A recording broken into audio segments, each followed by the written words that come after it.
বলো কোন দিকেতে বৃন্দাবন, আমি তত্ত্ব কথা শুনবো বলে মনে আঁকিছ।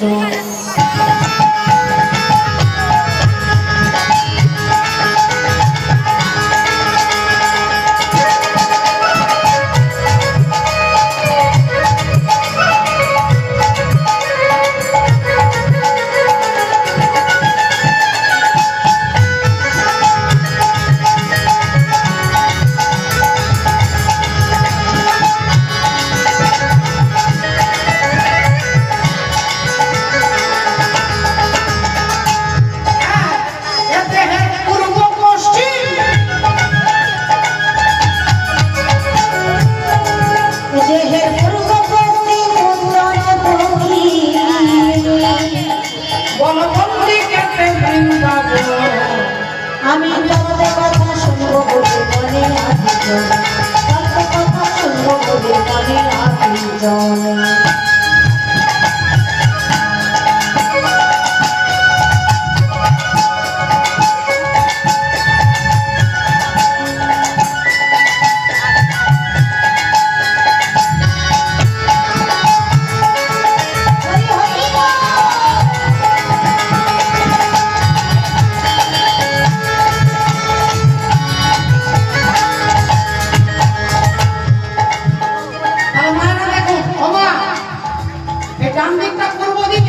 পশ্চিম দিক, এদিকটা পূর্ব, এদিকটা পশ্চিম, কোমর থেকে উপরের দিকটা উত্তর, আর কোমর থেকে নিচের দিকটা হচ্ছে দক্ষিণ। তত্ত্বদর্শী মহাজন কি বলছেন?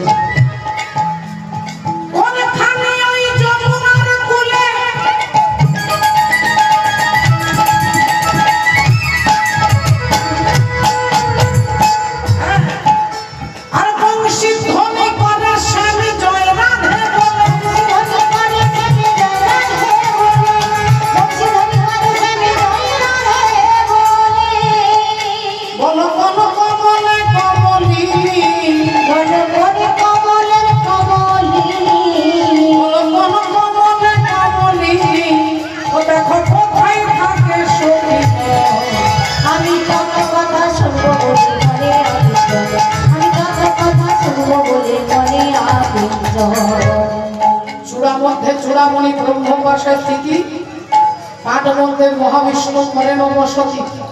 চক্ষুতে শ্রী কালাচাঁদ করিতেছে ধ্যান, নাসিকাতে নিত্যানন্দ করে মধুপান, কর্ণেতে চৈতন্য গোসাই হয়ে সাবধান, মুখেতে ভদ্রাক্ষ বসি ৩২ যোগান, জিহ্বাতে নারদ মুনি বাজায় কন্দল, জিহ্বা নিচে বসে নদী গয়া গঙ্গা জল, আর জিহ্বায় সরস্বতী, মানেতে শ্রীরাম, কণ্ঠেতে শ্রী কানাই, বাহুতে বলরাম, হস্তেতে শ্রী গোবিন্দ দান অধিপতি, সপ্তদ্বীপে জগন্নাথ করেন বসতি, নাভিমূলে ব্রহ্মা সদা করিতেছে লীলা, লিঙ্গে মহাদেব বসি রয়ে চন্দ্রকলা, গুচ্ছদানে বসিয়াছে নাড়ুয়া গোপাল, কামিনীর সঙ্গে কেলি বড়ই রসাল, হাঁটুতে শক্তির স্থিতি বসুমতী পায়, 18 মোকাম তত্ত্ব সম সমুদায়। এই সব তত্ত্ব কথা যেই জন জানে, নরলোকে তুচ্ছ তারে দেবলোকে মানে।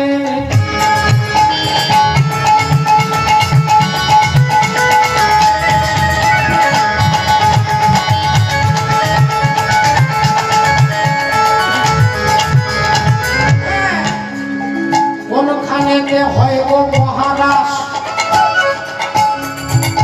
রাস।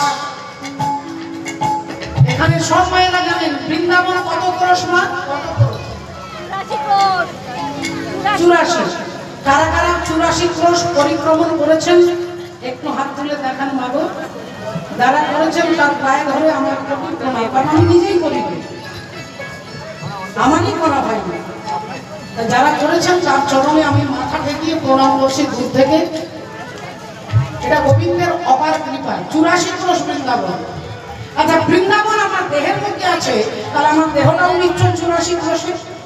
মানে পায়ের বুড়ো আঙুল থেকে এই মাথা পর্যন্ত যদি আপনি গুনে দেখেন তাহলে 84 আঙুলের দেহ, 84 আঙুলের দেহ। এই দেহটাও 84 আঙুল, আর ওখানে 84 ক্রোশ বৃন্দাবন। তাহলে দেহের সঙ্গে বৃন্দাবন আছে, কোনখানে রাস হচ্ছে তত্ত্বদর্শী মহাজন বলছে কোনখানে হয় গো মহারাজ, কোনখানে রাধা কৃষ্ণ সভা করে কোনখানেতে রাধা কৃষ্ণ সদা কহ যুগল, কোনখানেতে রাধা কৃষ্ণ সদা কহ যুগল।